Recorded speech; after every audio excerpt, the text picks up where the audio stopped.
پښتانه چې کوم دی د دې پاکستان د ټولو نه مالداره صوبه ده پښتونخوا ده او موږ د هر چا نه زیات موږ یې په زور غریبانان کړي یو. بجلي رانه اخیستې ده، بجلي موږ پیدا کوو، وابډا هاوس یې په لاهور کې دی. السلام علیکم قدرمندو کتونکو، صابر جان یم او داسې ویډیو مې درته راوړې ده چې دا د الیکشن نه مخکې دا لازم وګورئ. او زمونږ وطن زمونږ صوبه دا د هیڅ څیز نه چې کوم دی خالی نه ده، دې کې هر قسم معدنیات شته دي. خو له بده مرغه په مونږ باندې داسې حکمرانان راغلي دي چې هغوی د دې حکومت په وجه باندې یا د خپلې مشرۍ په وجه باندې د دې صوبې ټول چې څومره هم معدنیات دي د هغې استعمال یې نه په خپله په کار راوستی دی او نه یې چې کوم دی د عوامو ته په کار راوستی دی. بس نور خلک پې مزې کوي او مونږ خوار و زار ګرځو. دا ویډیو لازم وګورئ او نورو ملګرو سره هم شیر کړئ. خوشحاله راته اوسئ.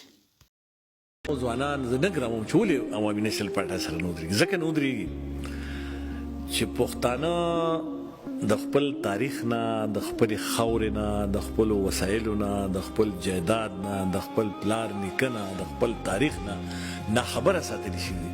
موږ چې سکول ته لاړ شو نو په سکول کې موږ ته چې لاړ شو نو دا ملک خو اول دلته انګریزانو د انګریزان نه ازادي اخیستې ده که نه، نو چې موږ بچو ته ښایي چې انګریزانو سره چا جنګ کړی دی، نو هغه په میرټ کې په هغه کوته یو سړی ښایي سلطان ټیپو یو سړی دور دور برید وي هغه انګریز سره جنګ کړی دی. هغه ځای کې ورته محمد بن قاسم ورته ښایي وایي هغه راغلی و، هغه دلته د اسلام دپاره ډېر لوی جدوجهد کړی. هغه ځای ورته یو سراج الدوله په بنګال کې ښایي وایي هغه د انګریز ډېر سخت مخالفت کړی. خو خپل عمر خان بابا ورته نه ښایي چې انګریزانو ورته افغان نیپولین ویلي، خپل فقیری پې ورته نه ښایي، خپل سرتور فقیر ورته نه ښایي چې تللی دی او دغه په 1893 کې د ملکنډ د غر د پاسه د پولیټیکل ایجنټ په کور ورغلی دی او هغه د پولیټیکل ایجنټ یې په هغه خپل کور کې وجلی دی او دغه کلا یې ته قبضه کړې ده. هغه سرتور فقیر نه ښایي چاته، هغه باچا خان بابا ورته نه ښایي چې هغه د پښتنو دپاره 36 کاله په جیل کې تېر کړي. هغه خدای خدمتګاران ورته نه ښایي چې هغه یې د انګریز خلاف خپلې ځوانۍ د اریپور ډي خان ته د خپل تاریخ نه جدا ساتلي وو. ټکر که زموږ سوره قرباني زموږ په سندرو کې دی چې ګولی ورېږي ونې پاڼې دوړوي وینه په ټکر جنګ دی. کیسه خانۍ کې څومره څه شي وي د انګریز خلاف.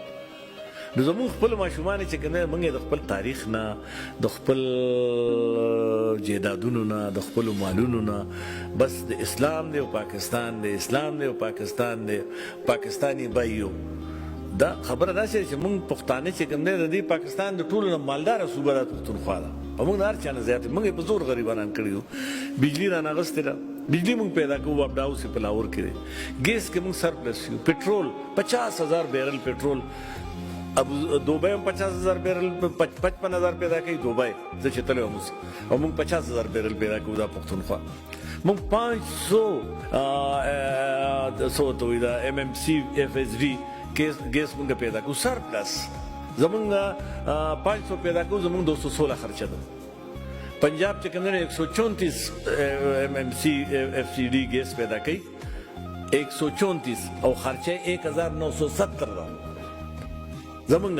او بیا چې د هغې هغه پوره کوي LNG راغواړي هغه ګرانه، د هغې هغه پیسې بیا هم په موږ دا کوي. حالانکې آئین آرټیکل 154 وایي چې پریسیډنټس ته ماته اول چې ګیس دی په اول پې زما حق دی، لومړنی حق پې زما دی، بجلي چې ده لومړنی حق پې زما دی، مال یې نه راکوي. آیډل نیټ پرافټ دله نه درکوي، فیډرل اکسایز ډیوټي دله په پټرول او په ګیس باندې آئین دله درکوي، دستور یې دله د پاکستان درکوي، خو پاکستان ریاست یې دله نه درکوي. ټول پنجابیان ورسره موږ نه قبضه کړي دي.